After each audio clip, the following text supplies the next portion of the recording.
Thank you very much, Chairman and Co-Chairman. Ladies and gentlemen, good afternoon, everybody.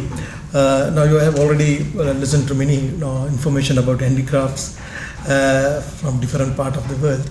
And let me to add something into your data bank from Sri Lanka. Let me talk about rediscovering traditional wood-based handicraft industry in Sri Lanka, promotion of cultural heritage, improvement rural livelihood, and expansion of export. Then talking about the background, wood-based handicraft in Sri Lanka, as we have in India, a long traditional history since 800 BC, and it's one of the oldest wood product industries in Sri Lanka. And we have an adaptation of contemporary handicrafts from South India, Portuguese, Dutch, and British. And indeed, handicraft is a very small scale enterprises in Sri Lanka. The industry is mainly depending on local wood supply.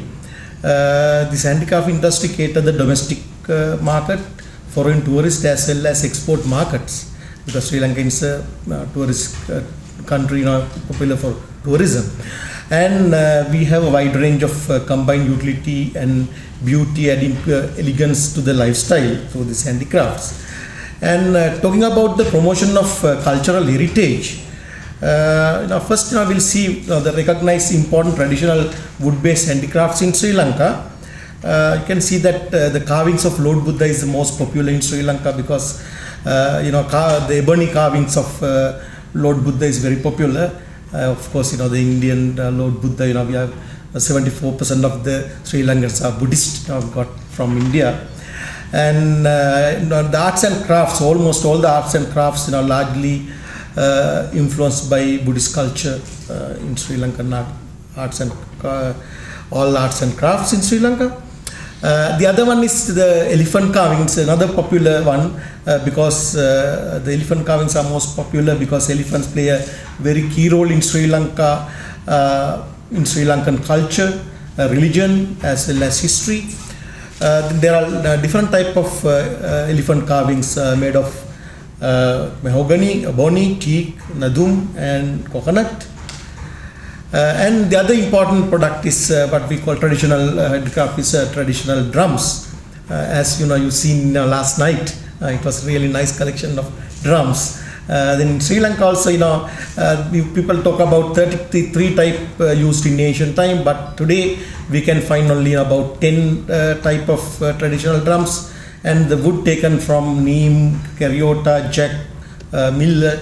Those are the main woods they used to made traditional drums. The other one now we are talking about much traditional handicraft is traditional masks. It's very popular in Sri Lanka, as you have seen from different part of Asia. Those are colorful creation of faces of goats, humans, demons, as well as beasts. And the popular timber they use for this traditional mask making is what we call kaduru in our local language, but we call it Nuxomika or Blaza tree in botanical name. Then the other important traditional handicraft we call puppet. It's very popular in the world, but we call it as single term. We call rukada, and it's wooden made shift dolls carving out integrate details on faces of the dolls, and this carved in variety of wood, particularly kaduru, what we call Nuxomika. Then, ladies and gentlemen, let me talk about the facilitating creative rituals and demos preparation by these handicrafts. Particularly, the wooden masks are used in rituals, dramas, and curing sickness. It's very popular in Sri Lanka. You can see in this picture, and it's influenced with the spirit and animation, as well as support creative power for psychological problems, particularly for the mental disorders and all. It is very popular in Sri Lanka. Still, we use it. Then, ladies and gentlemen, another thing is that the popularizing carved wood combination, Ayurvedic concept become very popular now in Sri Lanka, because a lot of tourists come to Sri Lanka for this purpose. It's a sort of concept of disease causation, deft psychological manipulation. And this is a type of medicated steam bath they use in a margosa, or what we call ascending indica wooden box. It has a creative effect on herb vaporous, penetrated to the skins of the people, what we call panchakarma. It's maybe, very popular in India as sort of Ayurvedic system. Then the other important thing, cultural heritage, we can talk about performing traditional dancing and processions. It's very popular in Sri Lanka, using these handicrafts, particularly the drums. And mask dancing is very popular because masks are used in entertainment and dancing in rituals, dramas, curing of sickness. And it is very commonly used in religious processions in Sri Lanka. And drums normally accompany dancers. They can dance. They dance with the drums. And the commonly used drums, we can see in the Buddhist temples, because, as I told you, Buddhist culture, is highly influenced with this handicrafts and also our wood-based activities. And also not only for the Buddhist temples, but also they use these drums in the government and private places, particularly the special occasions, when the people are conducted to the places and the special occasions. Then puppet dancing also very popular in Sri Lanka, because in singular terms we call Rukada Kelia or Rukada Natuma. The puppeteers and vocalists makes wooden dolls walk and behave like human, just like very lively concerts can see in Sri Lanka. Then, ladies and gentlemen, let me talk about improvement of rural livelihood using these traditional handicrafts. The preservation of traditional technology and cottage industry is one of the importance of this. We produce handicrafts in different part of the country as a home-based cottage industry, as in many other countries. And in Sri Lanka, you can see that Laksala, it's a one government organization, serve 3,500 master craftsmen at cottage industry level. They train them, and they try to provide all the facilities they require to produce their handicrafts, to preserve this traditional technology. That's the main idea. And on the other hand, supply of natural wooden raw materials is another importance, because they use special wood for this. And industry mainly depend on local wood supply of raw materials. But there's one problem, because lack of enough raw materials. Therefore, government has to create special plantations now, planning for sourcing raw material for the wood crafts. Then now it creating of employment opportunities also another important strategy, because there are over 9,000 wood-based handicraft industrial plants are existing in Sri Lanka. They employ around 28,000 people according to the data available. And there's one Canadian Arts and Craft Industrial Center, recently established. We call Canadian Arts and Craft Industrial Center.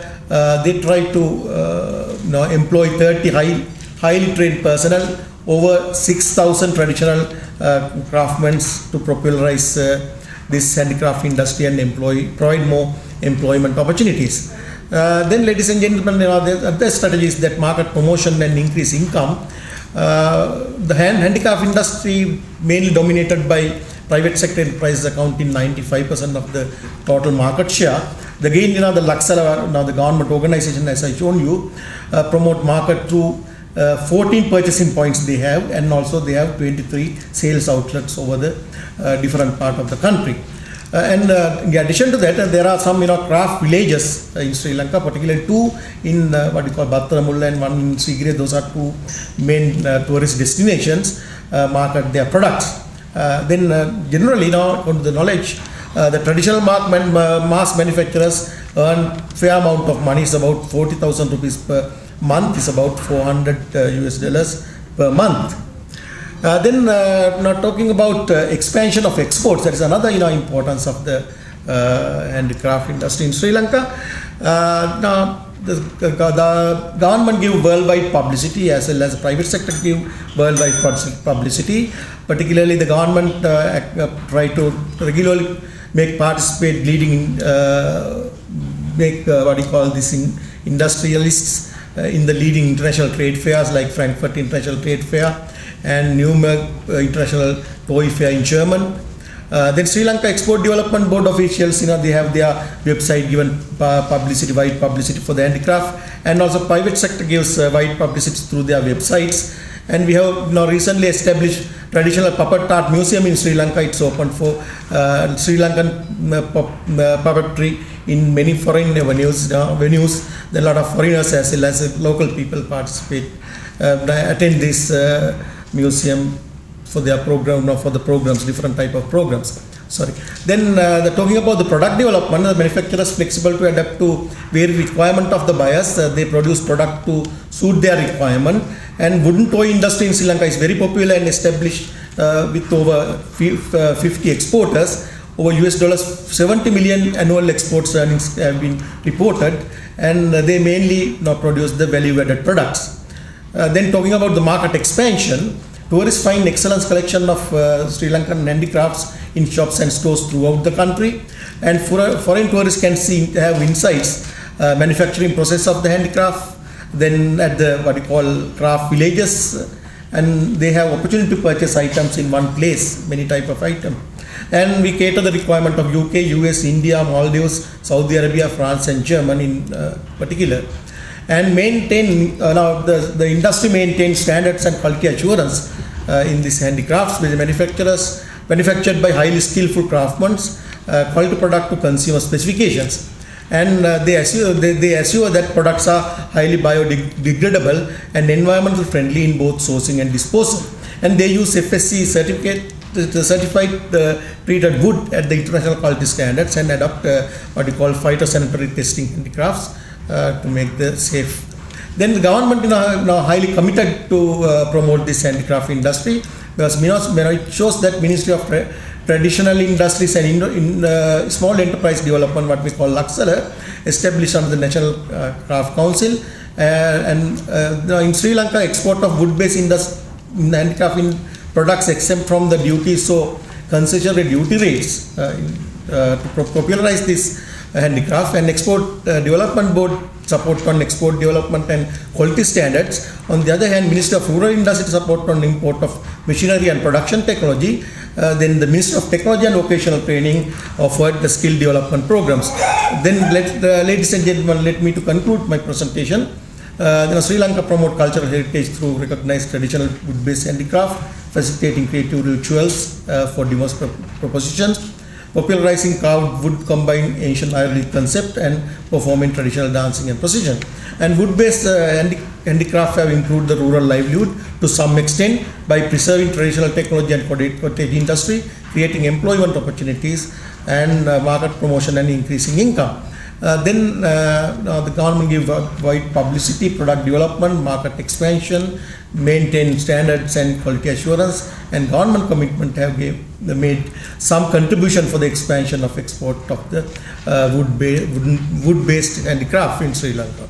Then expansion of local wood supply for raw materials, maintain product with high quality standard, invest in market and promotion activities are required to rediscover the wood-based handicraft industry in order to make contribution to socio-economic development of Sri Lanka. Ladies and gentlemen, thank you very much for your kind patience. Listen to my presentation. Thank you very much.